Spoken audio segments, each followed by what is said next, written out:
Hola a todos y bienvenidos a este nuevo tutorial acá en el canal. En videos anteriores les traje las dos primeras partes de esta miniserie donde estamos desarrollando un sistema de detección de anomalías usando redes convolucionales, usando autoencoders que nos permita detectar anomalías en imágenes provenientes de entornos industriales. Entonces, en las dos primeras partes de esta miniserie hemos visto o hemos hablado en detalle de cuál es el problema que queremos resolver. Vimos en detalle el set de datos, eso lo vimos en la primera parte. En el tutorial anterior hablamos ya de cómo construir un primer autoencoder, cómo entrenarlo, hicimos una primera prueba de ese autoencoder. En ese momento vimos, por ejemplo, las reconstrucciones que se estaban generando, entonces mostramos una imagen original, mostramos la imagen reconstruida. Acá veíamos que la reconstrucción no era perfecta porque no entrenamos el modelo sino por tan solo 10 iteraciones, pero ya con esto podemos tener una primera estimación. Sin necesidad de ejecutar muchas más iteraciones, ya podemos tener una primera idea de si el modelo tiene potencial o no para resolver el problema que estamos abordando. Entonces tenemos una imagen original, su reconstrucción, y tenemos una imagen anómala y su reconstrucción. Ahora lo que nos interesa, que es el tema de este tercer tutorial, de esta tercera parte de esta miniserie, es ya comenzar a cuantificar esos errores que aparecen en la reconstrucción y tratar de determinar entonces un umbral de error que nos permita clasificar una imagen como anómala o como normal. Ese es el objetivo de este tutorial. Antes de comenzar, recuerden que el código fuente lo pueden encontrar acá abajo en la descripción del video, y desde ya pues los invito a darle un pulgar hacia arriba de me gusta a este video si les gusta este tipo de contenido que vengo haciendo. Los invito también a que compartan el video con todos sus amigos y conocidos, pues esto me va a ayudar un montón a seguir llevando este contenido cada vez a más y más personas. Y si aún no lo han hecho, los invito a suscribirse al canal y activar la campanita para que YouTube les notifique cada vez que publique un nuevo video. Pero antes de comenzar, los invito a visitar codificandobits.com, en donde encontrarán la academia online con cursos de inteligencia artificial, ciencia de datos y machine learning que les permitirán construir su carrera en estas áreas, y todo por una suscripción mensual de tan solo $10. Además, se podrán poner en contacto conmigo si están interesados en asesorías para el desarrollo de proyectos o cursos de formación personalizada. Así que listo, comencemos. Muy bien, entonces como les decía hace un momento, el objetivo de este tercer tutorial, de este tercer video en esta miniserie, es ya comenzar a realizar la clasificación de imágenes entre normales y anómalas con el modelo que entrenamos. Hagamos un breve repaso de lo que hemos hecho hasta el momento. Ya hemos hablado del set de datos que usaremos en este tutorial. Tenemos una cierta cantidad de imágenes normales, una cierta cantidad de imágenes con anomalías. El objetivo es construir un modelo más o menos con estas características. La idea es que yo le presente una imagen normal y él la clasifique correctamente como normal, o una imagen con algún tipo de anomalía y me indique que es precisamente, o que esa imagen contiene una anomalía. Ya hemos visto que para hacerlo teníamos que construir un autoencoder. En el video anterior vimos cómo construir este autoencoder, cómo escribir el código en PyTorch para construir el autoencoder. Si no han visto ese video, les sugiero mirarlo junto con el primer video donde hablamos en detalle del set de datos, donde cargamos el set de datos. Ya entonces en el video anterior vimos cómo entrenar el autoencoder, y después de ese entrenamiento generamos este tipo de predicciones, estos ejemplos de predicción. Entonces recordemos que lo que decíamos era, el modelo al generar predicciones nos genera acá unos artefactos. Esos artefactos los estamos eliminando, es simplemente quitar los últimos 10 píxeles por filas y por columnas para tener la imagen reconstruida sin esos artefactos y poder calcular el error sin esos artefactos precisamente. Y ahora entonces, ¿cuál es la idea? Volviendo a la lógica de lo que habíamos planteado, habíamos dicho, si el modelo está entrenado con imágenes normales y yo le presento al modelo una imagen normal, pues la reconstrucción tiene que ser bastante buena porque fue entrenado con imágenes normales. Es decir, que si calculo el error cuadrático medio entre la imagen reconstruida y la imagen original, el error debería ser entre comillas pequeño. Pero si le presento a ese mismo modelo entrenado con imágenes normales, le presento una imagen anómala, la reconstrucción no va a ser tan buena y por tanto el error va a ser más grande.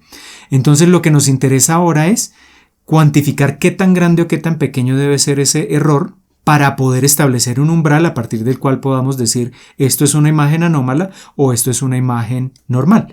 Entonces la idea de esto es encontrar básicamente esta distribución de errores. Esto sería lo ideal, a lo que deberíamos llegar. Ya vamos a ver en un momento qué es lo que obtenemos en este caso. Entonces la idea sería tomar el set de pruebas, hasta ahora hemos usado solo el set de entrenamiento, tomar el set de prueba que contiene imágenes normales e imágenes anómalas, reconstruir todas las imágenes normales y todas las anómalas, calcular los errores individuales de todas esas reconstrucciones y dibujar un histograma con esos errores. Lo que esperaríamos sería encontrar de un lado una agrupación de datos correspondientes a los datos normales con errores cuadráticos medios relativamente pequeños e idealmente una distribución separada de la distribución verde, de la distribución de imágenes normales, una distribución como la roja, separada, que corresponda a los errores de las anomalías, es decir, errores que son más grandes y que superan un cierto umbral. Y entonces, al dibujar este histograma, idealmente deberíamos poder encontrar ese umbral. Vamos a ver si es posible hacerlo con este método que estamos acá implementando. Entonces, volvamos al punto donde habíamos quedado, ya habíamos entrenado el modelo, ya habíamos generado unos primeros ejemplos de predicciones y entonces ahora sí vamos a detectar o a intentar detectar anomalías. La idea es presentar al autoencoder una imagen, generar una predicción, calcular el error que existe entre la imagen reconstruida y esa predicción, sin incluir esos artefactos. Entonces recordemos que por defecto el modelo me genera acá artefactos. Lo que debo hacer es eliminar esos artefactos y después de eso, entonces lo que vamos a hacer es, si el error que obtuvimos está por encima de cierto umbral, clasificamos la imagen como anómala y si no, pues la imagen va a ser normal, lo cual implica que antes de eso pues tenemos que calcular el umbral, es decir, obtener la distribución que les venía mencionando. Entonces, ¿cómo vamos a obtener esa distribución? Tomamos el autoencoder, reconstruimos cada imagen de prueba, calculamos todos los errores, construimos ese histograma y deberíamos entonces poder observar ese umbral, que de hecho esta fue la misma lógica que usamos en un tutorial anterior donde usamos autoencoders para clasificar anomalías en señales cardíacas. Ese tutorial se los dejo por acá enlazado. En ese caso pudimos fácilmente encontrar ese umbral. Vamos a ver si eso lo podemos replicar acá, que son otros datos totalmente diferentes. Entonces lo que voy a hacer acá es simplemente implementar estos pasos para dibujar la distribución. Entonces voy a importar de PyTorch functional. Esto es simplemente para poder calcular el error cuadrático medio, que es el error entre la imagen reconstruida y la de entrada. Este TQDM es simplemente para iterar, pero que a medida que itere por cada imagen del set de prueba. Esto es simplemente para mostrar una barra de progreso. Acá voy a crear un data loader para sacar una a una las imágenes del set de prueba. Entonces por eso le digo acá batch size igual a 1. Acá no quiero mezclar las imágenes porque no quiero que una misma imagen aparezca varias veces acá como imagen de prueba. Entonces por eso acá le digo shuffle false. Y entonces acá le digo, bueno, el modelo que entrenamos en el video anterior lo voy a poner en modo inferencia para que genere predicciones. Entonces modelo.eval. Esto también lo explico en un video donde hablo de PyTorch, de cómo entrenar modelos en PyTorch. Se los dejo por acá enlazado. Y ahora vamos a generar las predicciones. Acá voy a crear un listado donde por cada dato de prueba que vaya leyendo voy a almacenar la categoría 0 o 1, normal o anormal. Voy a almacenar el error que vaya calculando, el error en la reconstrucción. Acá le digo torch no grad para que no entrene el modelo. Y empiezo a iterar por el test loader, a extraer una a una las imágenes de prueba. Con este TQDM para que me muestre la barra de progreso, extraigo la imagen. Extraigo la etiqueta 0 o 1, muevo la imagen a la GPU, recordemos que estamos trabajando con la GPU de Google Colab, genero la reconstrucción, es decir, le presento la imagen al modelo, tengo la imagen original, la reconstrucción. ¿Cómo calculo el error cuadrático medio? Pues simplemente me voy a este functional que importé hace un momento y le digo calcule la pérdida MSE. ¿De qué cosas? Entonces le voy a decir del dato predicho de la reconstrucción, pero acá le estoy diciendo que no incluya los artefactos. Recordemos que no podemos incluir esta parte porque realmente no hace parte de la predicción. Es un artefacto que se generó al momento de reconstruir la imagen original, pero no hace parte de la imagen original. Entonces elimino esas 10 últimas filas y columnas de la imagen tanto en la predicción como en la original para que me queden las dos imágenes del mismo tamaño y se pueda calcular el error cuadrático medio.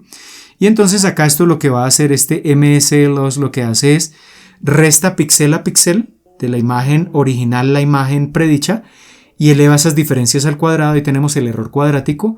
Y acá cuando le digo reduction mean es para que calcule el error cuadrático medio y esto me arroja un número, esta pérdida es un número. Y entonces simplemente ese error se lo agrego aquí a este listado de errores y estas categorías se las agrego precisamente a este listado. Y entonces ya con eso, fíjense que acá estamos generando las 768 predicciones y calculando los 768 errores. Y ya acá estamos listos entonces para graficar esas distribuciones de error. Es decir, obtener algo idealmente, pero ya vamos a tener una sorpresa que no nos esperábamos, que es precisamente obtener algo como esto. Dos agrupaciones donde de un lado tendremos los normales y de otro lado tendremos las anomalías. Vamos a ver qué es lo que ocurre acá en este caso. Entonces, volvamos acá al código y acá tenemos, voy a importar NumPy, entonces convierto el listado de errores y el listado de categorías a arreglos de NumPy y acá dibujo el histograma. Entonces voy a tomar todo lo que sea categoría 0 y recordemos categoría 0 en nuestro caso, esto era test dataset.class2index. 0 es anomalía, 1 es dato normal. Entonces 0 es anomaly y 1 es good. Entonces simplemente acá dibujo el histograma para los datos anómalos. Divido ese histograma en 50 intervalos. El color le coloco una transparencia de 0,5 y acá dibujo el otro histograma para los datos normales. Acá dibujo la leyenda porque me van a aparecer dos histogramas, entonces cada uno va a tener un color y acá entonces la leyenda pues me va a decir si es anomalía o si es un dato normal. Acá dibujo o coloco el título distribución de los errores de reconstrucción. En el eje horizontal tengo el error cuadrático medio y en el eje vertical cuántos datos están en cada uno de esos intervalos. Ejecutamos esto y tenemos este resultado. ¿Qué es lo que estamos viendo acá? Pues es algo totalmente diferente de lo que esperábamos obtener, que era acá esta situación ideal, que eran dos agrupaciones totalmente separadas, de un lado los normales y de otro lado las anomalías. Acá lo que estamos viendo es que los errores de los normales y los errores de las anomalías se están traslapando.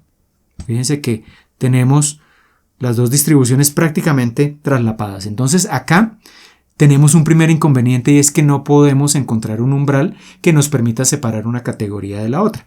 Y esto lo he hecho intencionalmente porque es que cuando ustedes realicen un proyecto de visión por computador, al primer intento es poco probable que logremos encontrar un modelo que funcione a la perfección, sobre todo cuando los datos son tan complejos o el problema es tan complejo como el que estamos viendo a continuación. Entonces yo he hecho esto intencionalmente precisamente para mostrarles que en un proyecto real pues vamos a encontrar inconvenientes y la idea es encontrar una manera de resolver precisamente esos inconvenientes. Entonces acá lo importante de esto es, de este resultado, es empezar a entender, bueno, qué es lo que está haciendo que obtengamos este resultado que no era el ideal. Es decir, en resumen, no podemos encontrar un umbral con lo que hemos implementado hasta el momento que nos permita separar unos datos de los otros. ¿Qué es lo que puede estar sucediendo? Puede haber varias razones y todas estas razones pueden estar combinadas. Entonces, en primer lugar, hay una cosa importante que tenemos que observar, es que si recuerdan de lo que hablábamos en el primer video, la cantidad de datos de entrenamiento que tenemos parecía que era suficiente, porque teníamos casi 3.700, pero realmente son muy pocos. Son muy pocos, ¿por qué? Porque estamos hablando de imágenes que son datos complejos y porque estamos hablando, si lo recuerdan del primer video, que lo que queremos es detectar anomalías y a veces esas anomalías son mínimas. Recordemos rápidamente eso. En una imagen que les mostré anteriormente, acá por ejemplo, tenemos una imagen de un tejido donde la mayor parte es un tejido que está en perfecto estado, pero acá aparece una pequeña anomalía, es algo mínimo. Entonces necesitamos primero tener una gran cantidad de datos, muchísimos datos, para que el modelo aprenda a identificar esas pequeñas diferencias entre lo que es normal y anormal, y aprenda a reconstruir correctamente lo que es normal y a reconstruir de manera no tan buena lo que es anormal. Y entonces si tenemos solo 3.700 imágenes, pues es poco probable que logremos construir un modelo bastante robusto. Entonces esto es una primera limitación, pero ya veremos cómo resolverlo más adelante, sin necesidad de recolectar datos adicionales. Entonces esa es una primera limitación. Bueno, y la solución obvia, pues ¿cuál sería? Pues recolectar más datos, ¿sí? Aunque esto en un proyecto real pues no siempre resulta posible. En este caso particular, pues estas son las imágenes que contiene el set de datos. No podemos recolectar otras que tengan características similares. Entonces ya descartamos, digamos, esta solución, pero en un proyecto real muchas veces ustedes también se tienen que enfrentar a eso. recolectamos todas las imágenes que podíamos recolectar, ya por recursos, por tiempo, es imposible recolectar más imágenes, entonces podemos descartar esta opción, miremos qué otras soluciones puede haber. O qué otras razones que expliquen este comportamiento puede haber y qué otras soluciones podríamos tener. Otra razón puede ser que hayamos entrenado el autoencoder por muy pocas iteraciones. Eso fue lo que ocurrió en este caso. Usamos solo 10 iteraciones. El error sí disminuyó, como lo vimos en el video anterior, pero eran muy pocas iteraciones. Pudimos haber intentado incrementar las iteraciones de entrenamiento, pero recordemos que acá sigue estando presente esta limitación, que tenemos pocos datos. Entonces yo puedo incrementar el número de iteraciones de entrenamiento, pero si tengo la misma cantidad de datos de entrenamiento, pues el modelo va a llegar a un punto en el cual ya no puede sobrepasar esa capacidad de extraer la información más relevante de las imágenes, porque no tiene más imágenes de dónde aprender. Pero digamos que una posible solución podría ser incrementar el número de iteraciones. Esta alternativa, como ustedes ya van a tener este código fuente, pues les propongo que con este código fuente ustedes intenten incrementar el número de iteraciones, por ejemplo, pasen de 10 a 50. Eso va a implicar, por ejemplo, unos 50 minutos o una hora de entrenamiento y traten de, después de entrenar el modelo, obtener esta gráfica a ver si obtienen mejores resultados. Es posible que lo logren, como es posible que no. Yo creería que lo más probable es que no lo logren, pero pueden hacer ese experimento a ver qué es lo que sucede. Y me dejan acá sus comentarios para ver qué encontraron. Esa podría ser otra situación. Otra situación que puede, o otro factor al que podemos echarle la culpa de lo que está ocurriendo, es que la arquitectura no es la más adecuada para nuestros datos.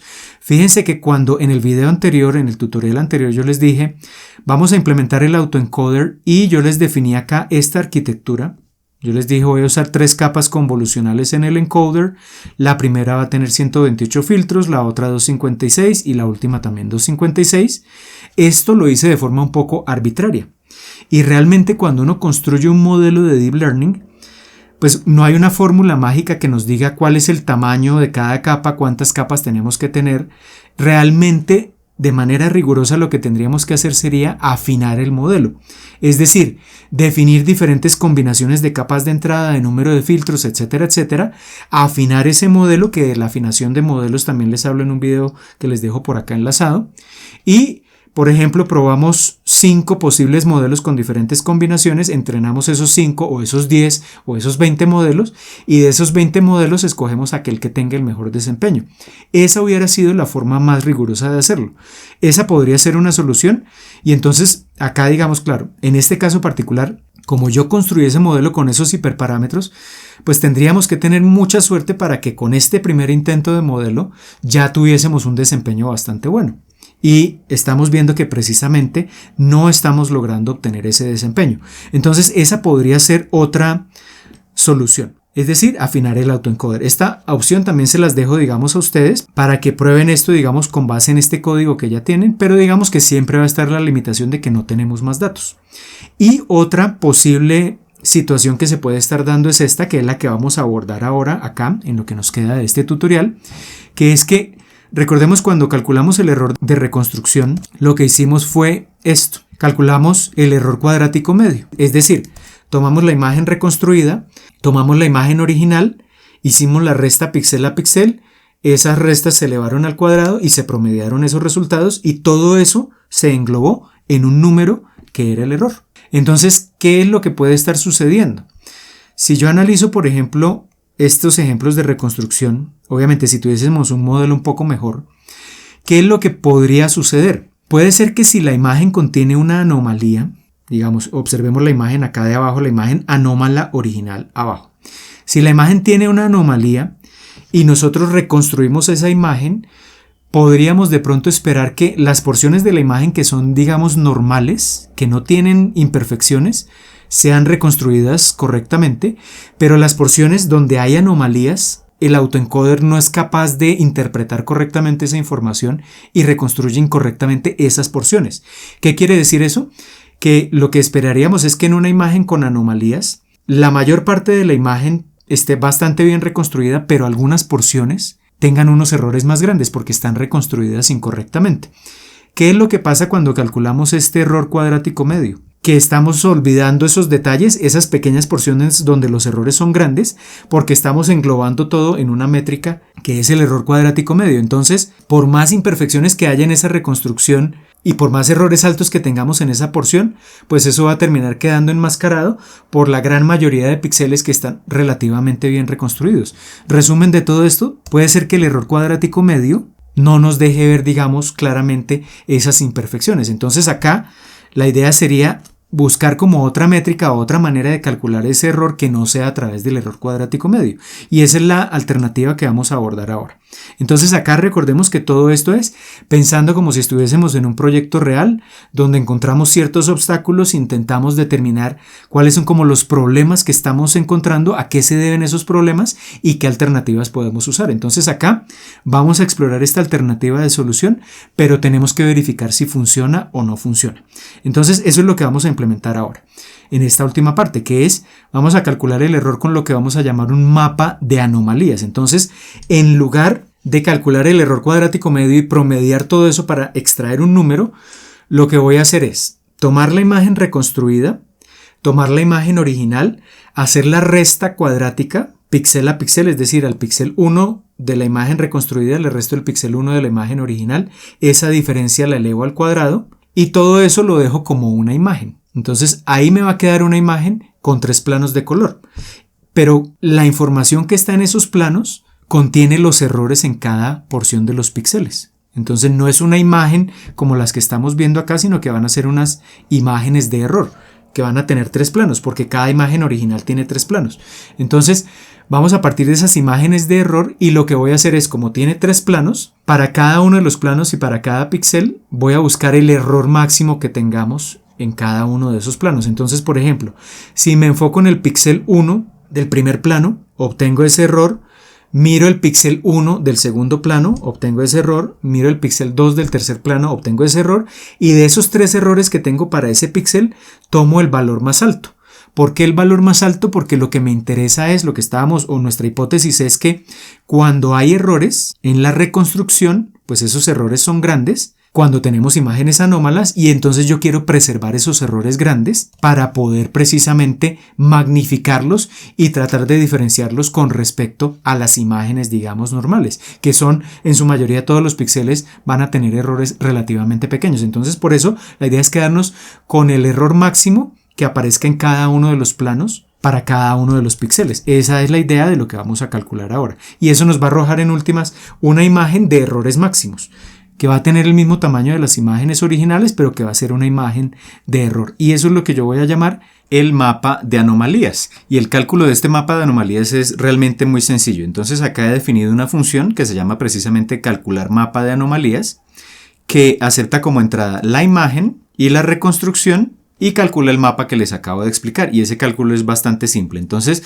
lo primero que hacemos es calcular las diferencias cuadráticas entre las imágenes. Recordemos que cada imagen es de 3 canales por 224 por 224. Entonces calculamos acá la resta y con esto elevamos al cuadrado esas diferencias. Tenemos las diferencias cuadráticas, entonces acá como resultado tenemos imágenes de 224 por 224 por 3. Y luego simplemente lo que hacemos es tomar los 3 canales y buscamos el máximo por píxel en cada uno de esos canales. Entonces reducimos de 3 a 1. ¿Cómo calculamos esos máximos? Pues simplemente tomamos las diferencias cuadráticas, este tensor de 224 por 224 por 3, y cuando le decimos máximo en la dimensión 1, pues simplemente lo que obtenemos es un mapa o una imagen de 224 por 224. ¿Qué va a contener esta imagen o este mapa? El máximo calculado a partir de los 3 planos de esas diferencias cuadráticas por cada uno de los píxeles. Y ya tendremos entonces los mapas. Hagamos un ejemplo gráfico para entender cómo se ven los mapas. Entonces carguemos del set de prueba la imagen 600, que es una imagen normal, del set de prueba la imagen 0, que es una imagen anómala con su etiqueta correspondiente. Ahora entonces tomemos esas 2 imágenes, las pasamos por el modelo, las reconstruimos, entonces acá simplemente las muevo al dispositivo, a la GPU, y acá hacemos las reconstrucciones con el modelo ya que habíamos entrenado anteriormente. Entonces tomamos el modelo, le presentamos la imagen normal, la imagen anómala, obtenemos las 2 reconstrucciones y ya con eso entonces calculamos los mapas de anomalías usando la función que les acabo de mostrar. Entonces le presentamos la imagen normal, la imagen reconstruida, y acá recordemos que como había artefactos en la reconstrucción, como veíamos anteriormente, estos artefactos los eliminamos precisamente acá en esta porción. Entonces eliminamos esos artefactos para poder obtener los mapas. Acá voy a calcular los promedios de esos mapas. Entonces cuando calculemos el mapa como tal, que es una imagen de 224 por 224 que contiene los máximos de cada canal, pues simplemente promediamos esos valores y tendremos, digamos, el promedio de los máximos de los errores cuadráticos, con el fin de determinar si eso realmente nos permite diferenciar una categoría de la otra. Entonces acá calculo esos promedios, tomo simplemente el mapa normal, le calculo el promedio, lo llamo mapa normal min, y lo mismo para el mapa anormal.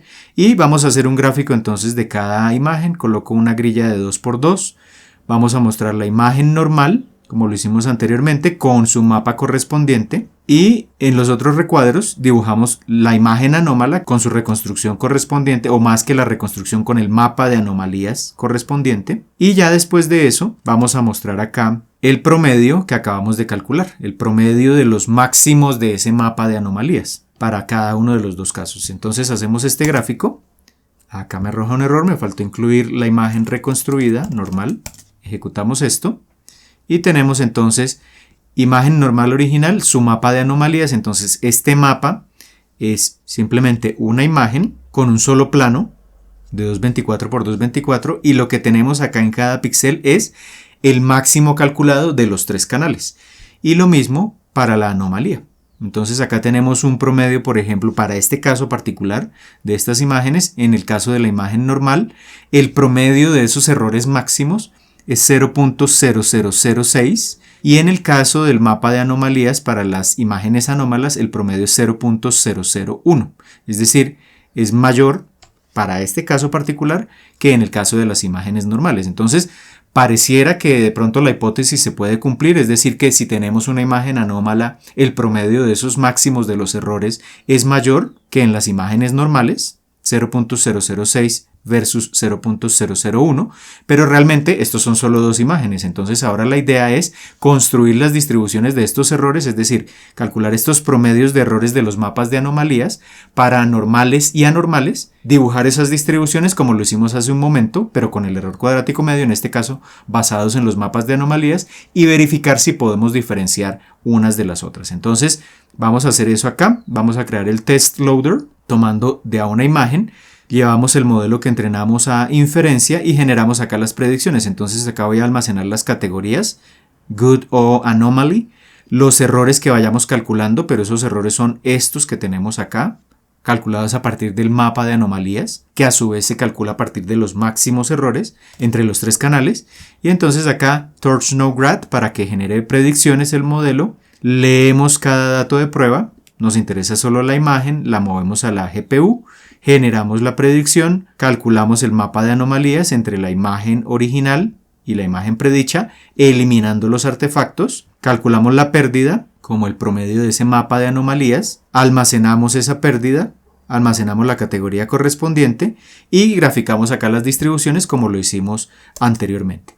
Ejecutemos esto para las 768 imágenes de prueba y acá tenemos este resultado. Entonces no es muy alentador el resultado. ¿Por qué?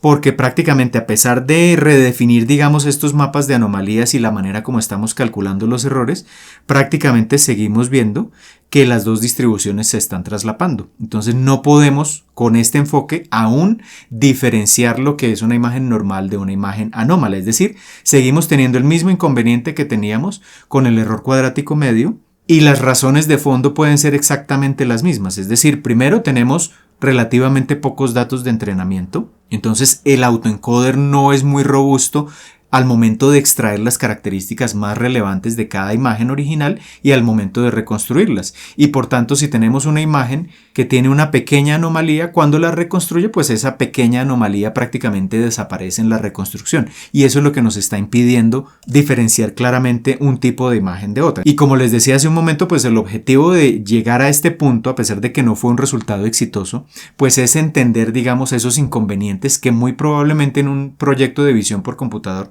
nos vamos a encontrar en ciertas ocasiones. Entonces acá hemos llegado, digamos, a un callejón sin salida que nos está diciendo, pues básicamente que este enfoque no resulta adecuado porque tenemos una limitada cantidad de datos y un modelo que, por más que extendamos el número de iteraciones al momento de entrenar el autoencoder, pues va a tener siempre esa limitación de que la cantidad de datos de entrenamiento no es suficiente y por tanto no logra extraer características relevantes de la imagen para reconstruirla posteriormente y poder diferenciar una anomalía de una imagen normal. Entonces esto lo que nos lleva es precisamente a plantear otra solución que también va a usar autoencoders, pero que va a usar también modelos preentrenados, es decir, el concepto de transferencia de aprendizaje del cual ya he hablado en un video anterior. Entonces ese enfoque que va a combinar esos dos elementos, la transferencia de aprendizaje con un autoencoder, pues es el que realmente nos va a permitir realizar la detección adecuada de estas anomalías. Entonces de ese enfoque les voy a hablar en el cuarto tutorial de esta miniserie, vamos a verlo en detalle, y todo esto que hemos visto hasta este punto pues nos va a servir como punto de partida para entender todo lo que veremos en ese cuarto tutorial. Así que por ahora esto es todo. Recuerden que el código fuente que acabamos de ver en este tutorial lo van a encontrar precisamente en la descripción acá de este video. Si tienen alguna duda de lo que acabamos de ver en este tutorial, también la pueden dejar abajo en los comentarios. Y por ahora esto es todo. Les envío un saludo y nos vemos en el próximo tutorial.